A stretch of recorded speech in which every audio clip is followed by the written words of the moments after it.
रक्तांबरो रक्तवपुः किरीटी चतुर्भुजो मेखगमो गदाभृत् धरासुतः शक्तिधरश्च शूली सदा मम स्याद्वरदः प्रशान्तः। काल कुलाले की इस वैज्ञानिक आध्यात्मिक श्रृंखला में आप सभी सुहृद सद्भावी सुजनों का स्वागत है। इसके पूर्व नौ ग्रहों में से 2 ग्रहों पर विचार विमर्श हो चुका है। आद्यतः सूर्य पर और शनि पर। आज हम ग्रहों के सेनापति मंगल ग्रह पर कुछ विचार प्रस्तुत करने जा रहे हैं। और जैसा कि सबको पता है कि यह जगजीवन पूरा ग्रहों के द्वारा अनुशासित नियंत्रित होता है, संचालित होता है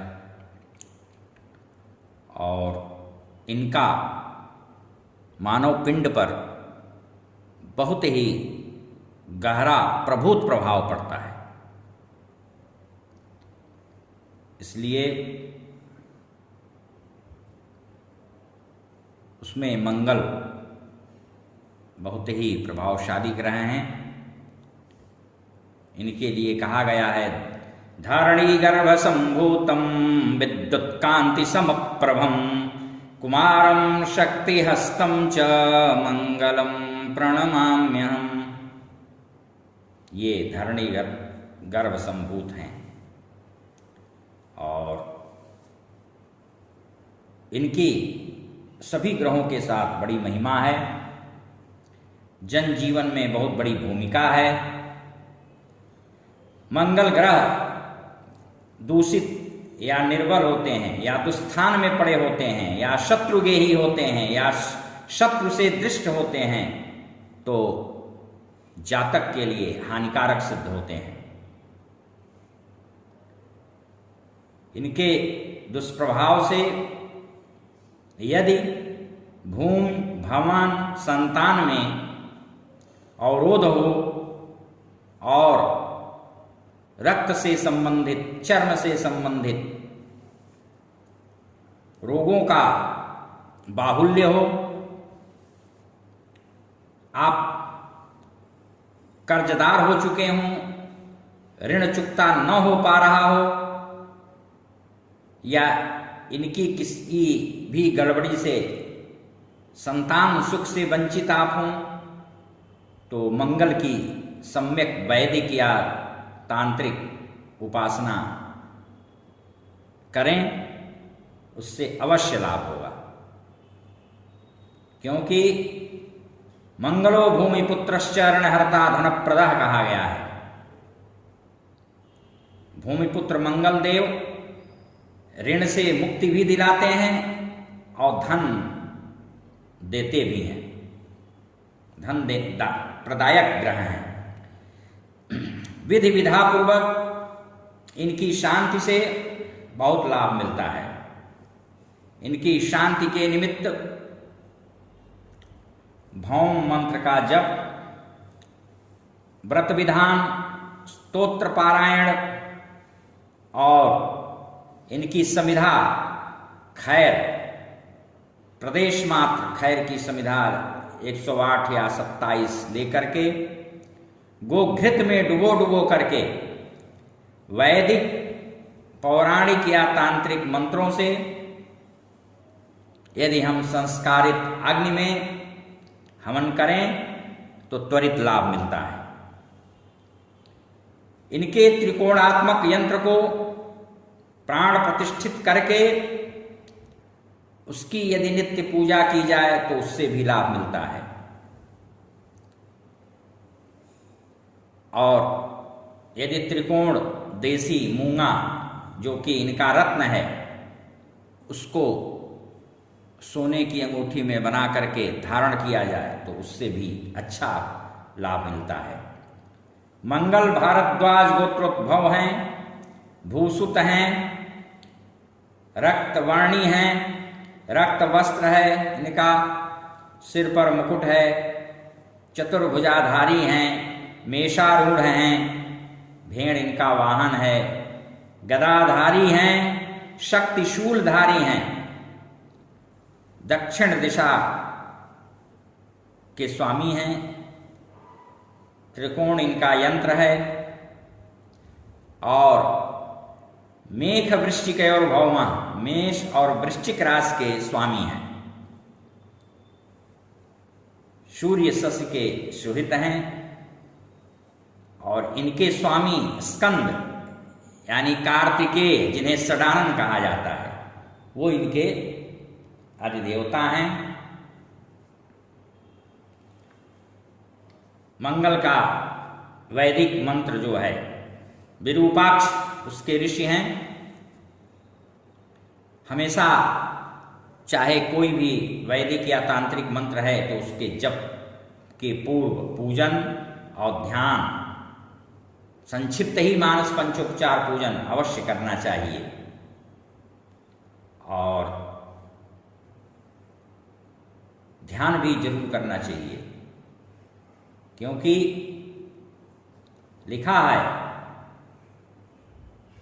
ध्यानेन मंत्र सिद्धे स्यात् ध्यानम सर्वार्थ साधनम, ध्यानम विना भवेन मूकः सिद्धि मंत्रो भी पुत्रकः। इसलिए ध्यान पूर्वक जप होना चाहिए। और मंगलाचरण में जिस श्लोक का मैंने वाचन किया वह इनके ध्यान का वो श्लोक है। इनके वैदिक मंत्र का जप 10,000 लिखा है, लेकिन उसका कलौ ४४ सहस्त्राणि यानी 40,000 जप करना चाहिए।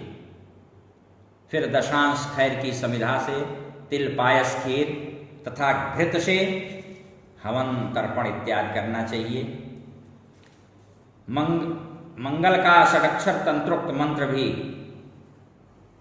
आप कर सकते हैं।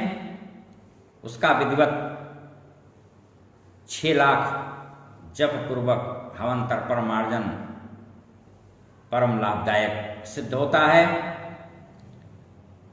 इनका वैदिक मंत्र है ओम अग्निर्मूर्धा दिवा काकुत्पते पृथिव्यायम अपाग्गं रेताग्गं सिजिन्वति। यह इनका वैदिक मंत्र है। पौराणिक तांत्रिक मंत्र भी इनके हैं और इनके यंत्र का विधि सम्मत आवरण पूजन भी किया जाता है। इनका रंग गुड़हल जिसे अड़हुल कहते हैं, अड़हुल इधर पूर्वी क्षेत्रों में, भोजपुरी क्षेत्रों में अड़हुल कहा जाता है। तो वह इनका रंग है, उसी फूल के समान लाल वर्ण के हैं मंगल। शिव के श्वेद यानी पसीने से पैदा हुए हैं, इसलिए इनके एक ध्यान में आता है जपाभम शिवस्वेदजम हस्तपद्मैर्गदाशूल शक्तिर्वरम धारयन्तम अवंती समुत्थम सुमेखासनस्थम धरानंदनम रक्तवस्त्रम समीडे। और हाथ में इनके कमल है, गदा है, शक्ति है, उसको धारण किए हुए हैं। अवंती देश यानी उज्जैन में उत्पन्न हैं, भेड़ा पर सवार हैं और भूमिपुत्र तो हैं, यह मैं पहले बता चुका हूं। यह ध्यान पीठ पूजा यानी यंत्रावरण पूजा के पूर्व किया जाता है। और तंत्रोक्त षडक्षर मंत्र का षडलक्ष जप विधि पूर्वक किया जाता है। पंचाक्षर मंत्र भी है, नाम मंत्र, उस मूल मंत्र का भी जप उत्तम होता है। स्कंद पुराण और मंत्र महोदय तंत्र ग्रंथ में इनके ध्यान पुत्र प्रदायक व्रत का भी विधान बताया गया है। और उसके लिए मार्गशीर्ष अगहन अथवा वैशाख के महीने में शुक्ल पक्ष में जब चंद्रमा, तारा एवं नक्षत्र सभी शुभ कारक हों तो उस मंगलवार के दिन से व्रत का संकल्प लेकर के प्रारंभ किया जाता है और 1 वर्ष पर्यंत करना चाहिए। मंगलवार के दिन हमेशा ब्रह्म बेला में उठकर शौचादि नित्य क्रिया से निवृत्त होकर के अपामार्ग की, यानी जिसको चिचड़ा कहते हैं, मौन होकर के उसका दातुन करना चाहिए।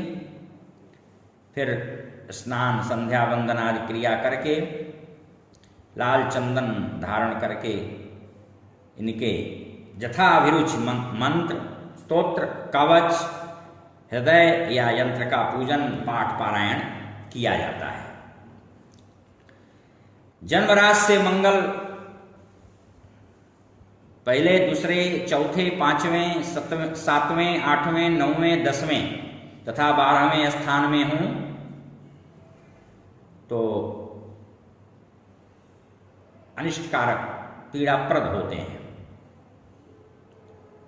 इससे रक्त विकार, खून से संबंधित रोग, दोष, चर्म रोग, परदेश गमन, शत्रु भय, मित्रों स्वजनों से भेद विभेद इत्यादि होता है। और जन्म राशि से मंगल 3, 6, 11वें स्थान में हैं तो शुभ कारक होते हैं। 3, 6, 11वें कोई भी क्रूर ग्रह शुभप्रद होते हैं, चाहे वो राहु हो, चाहे शनि हो, चाहे मंगल हो। रिपु रोग नाशक होते हैं, ऐश्वर्य, भोग तथा वस्त्रादि प्रदायक सिद्ध होते हैं। राजा की कृपा मिलती है, नैरोग्य मिलता है, स्वास्थ्य लाभ होता है और विजयप्रद होते हैं, विजय दिलाने वाले होते हैं। ऋण इत्यादि दोषों से मुक्त करते हैं। इसलिए जब हम व्रत करते हैं तो इनसे प्रार्थना करते हैं, अद्य देवीशते भक्त्या करिष्ये व्रतमुत्तमम् ऋण व्याधि विनाशाय धन संतान हेतवे। संतान के प्रदान करने में भी इनकी बहुत बड़ी भूमिका मानी गई है।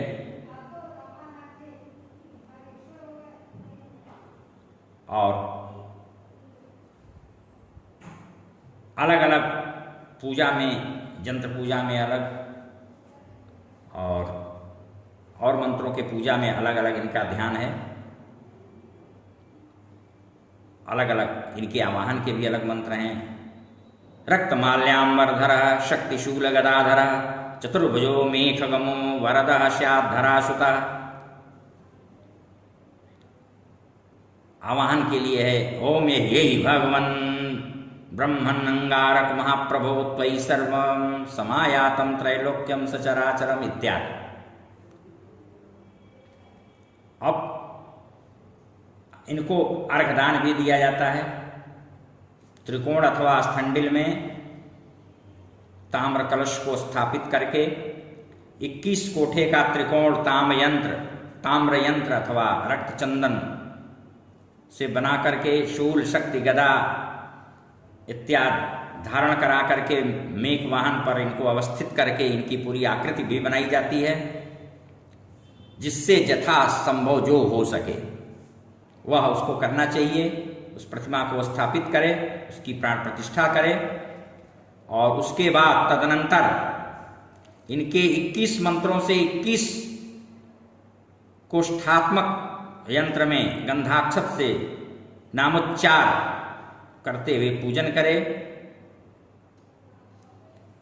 उसके बाद बाहर त्रिकोण में, बाहर अष्टदल जो बना है उसमें इत्यादि इस तरह से इनका पूजन करना चाहिए।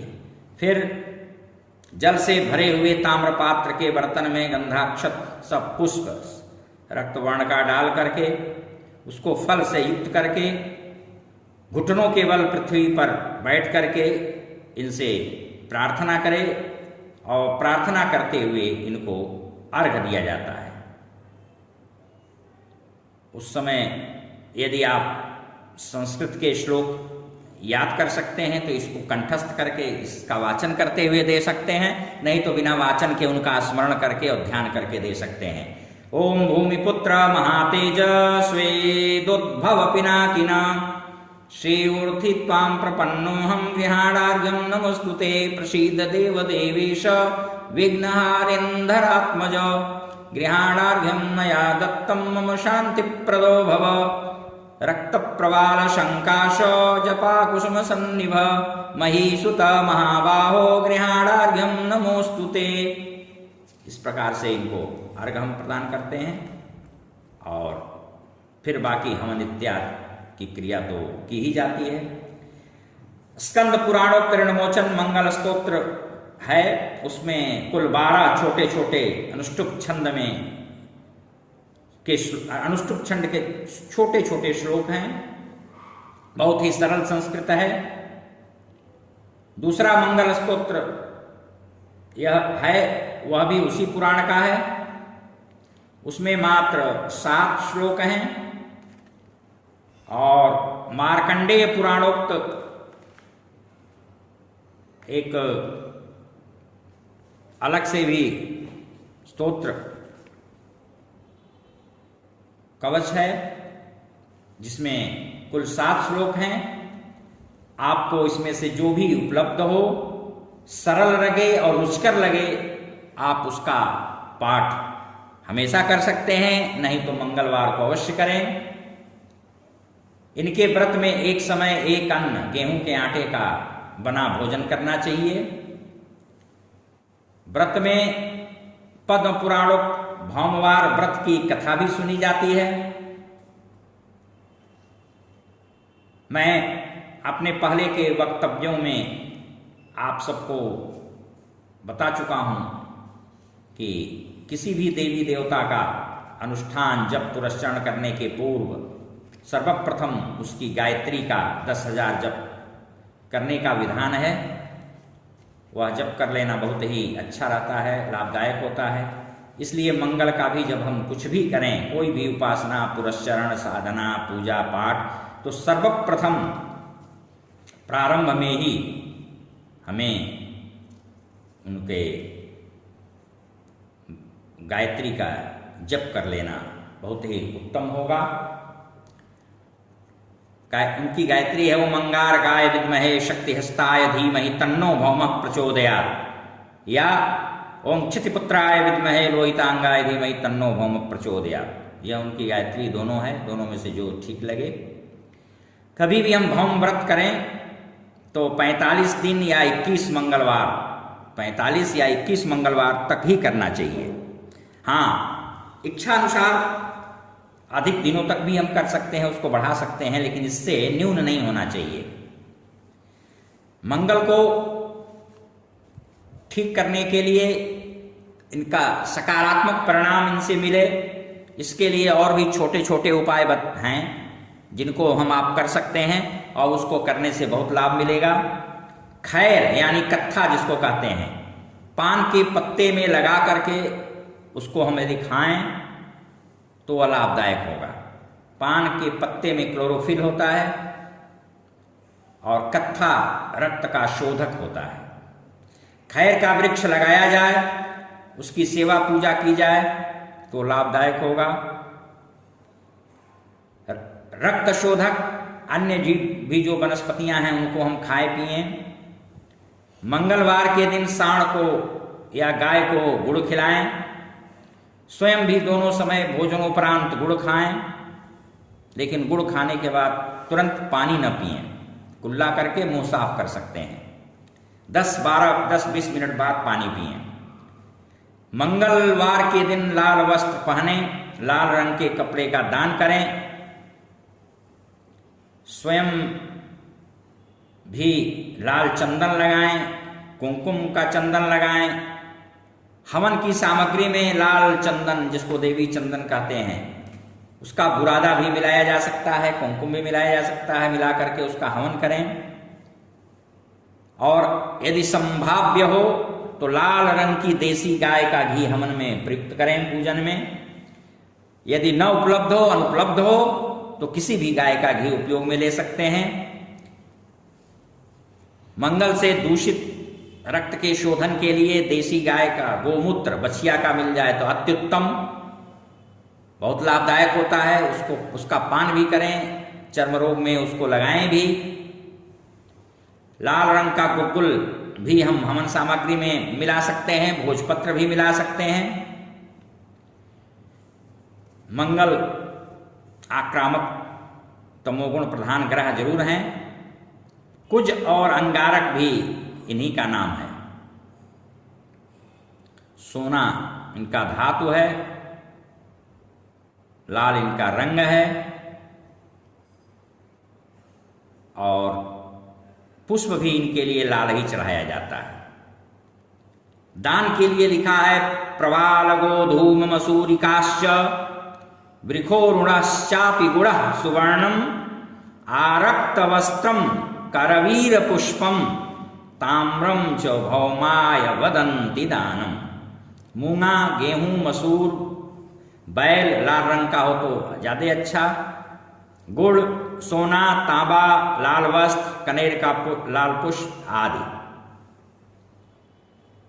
मंगल के चलते यदि अत्यधिक रक्त दोष है तो उसमें गेहूं घास का भी सेवन किया जा सकता है। जैसा कि मैं पहले तमाम उपाय बता चुका हूं, इनके लिए यंत्र भी लिखने का और धारण करने का विधान है, और उसमें 9 कोष्टक बना लें भोजपत्र पर। कुमकुम, लाल चंदन, उसमें कपूर मिला करके या अष्टगंध से, और उसके ऊपर उन कोष्टकों में बाईं तरफ से पहले 8, 3, 10 लिखें, फिर दूसरे कोष्टक में 9, 7, 5 लिखें, तीसरे कोष्टक में 4, 11, 6 अंक लिखें। सबका योग होगा वह 21 होगा। और उसके बाद मंगलवार के दिन अनार की कलम से इसको लिखा जाएगा। वैसे दक्षिण दिशा के तरफ भी रुख करके आप लिख सकते हैं। अष्टगंध में श्वेत चंदन, रक्त चंदन, अगर, तगर, केसर, कस्तूरी, कपूर, गोरोचन इत्यादि होता है। अगर यह उपलब्ध न हो तो आप लाल चंदन से भी कर सकते हैं। और तांबे या चांदी, तांबे की गुल्ली में डालें तो ज़्यादा अच्छा। उसमें रख करके धूप दीप नैवेद्य दिखा करके उसका पूजन करके उनके मंत्र का एक माला जप करके, किसी भी मंत्र का जप कर दीजिए, और जप करने के बाद आप उसको धारण कर लीजिए। तो यह यंत्र बहुत ही ज़्यादा लाभदायक सिद्ध होगा। इनके लिए प्रवाल बहुत ज़्यादा गड़बड़ हो तो प्रवाल भस्म भी खाया जाता है, या प्रवाल यानी मूंगा, त्रिकोण मूंगा आप धारण कर सकते हैं। इनकी स्थिति राहु शनि के साथ है तो अवश्य मूंगा पहनना चाहिए। और चतुर्थ भाव में मंगल अगर हैं, मंगल राशि से हैं, तो भी मूंगा धारण करना चाहिए। और भी कई कारण हैं, और भी स्थलों पे अगर मंगल हैं और खराब फल दे रहे हैं या निर्बल हैं, तो उनको निर्बल हैं और तो उनको सबल बनाने के लिए भी मूंगा रत्न धारण किया जा सकता है। और वह पहनने से सकारात्मक फल परिणाम मिलने लगेगा। रक्त संबंधी बीमारी है, ब्लड प्रेशर है, मंदाग्नि है, प्लीहा है, मिर्गी है, हृदय रोग है, वायु कंपन है, तो भी हम मूंगा धारण भी कर सकते हैं और इस प्रवाल भस्म को दूध के साथ या शहद के साथ ले भी सकते हैं। उसको धारण करने का विधान है, मंगलवार को मेष या वृश्चिक राशि पर जब मंगल ग्रह हों और मृगशिरा, चित्रा, घनिष्ठा आदि नक्षत्र हो या शुभ नक्षत्र कोई भी हो, तो उस दिन स्वर्ण में इसको जड़वा करके, बनवा करके और दाएं हाथ की अंगुली में, मध्यमा के बगल अंगुली में, अनामिका में धारण कर सकते हैं। कुछ लोग बाएं हाथ की मध्यमा इत्यादि में भी बताते हैं। उसके बाद इनके यंत्र का पूजन करें, दान करें, हवन करें इत्यादि।